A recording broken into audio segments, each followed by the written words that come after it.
откривање на археолошките локалитети. Дивите копачи, деновиве во Прилепско, употребувајќи дури и градежна механизација со багери, прекопале дел од десетината гробници владарот на Горно село, кои се старомакедонски потекнуваат од пред нашата ера. Во копањето уништили дел од нив.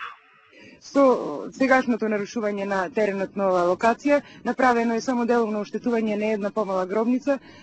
Не знаеме непознатиот сторител, веројатно барал нешто повеќе. Гробниците се откриени уште во 30-тите години, но досега воопшто не се обработувани. Дел од експертите сметаат дека тука се закупувале видни граѓани и дека најверојатно тука се наоѓа досега неоткриена старомакедонска населба. Иако е копано со тешка механизација, од управата не сакаат да кажат дали се сомневаат во некого.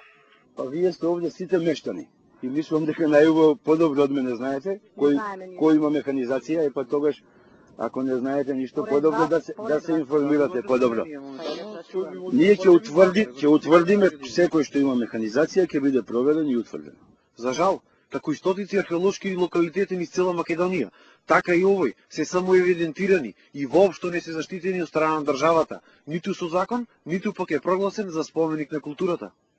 Од музеот вела дека државата нема пари да се истражат сите вакви локалитети. Се прифаќаат оние локалитети кои што се претпоставува дека кријат најквалитетни, да речем, културно наследство. И додека државата спие, дивите копачи секој ден дел од нашето минато безпоштедно го пренесуваат во странство.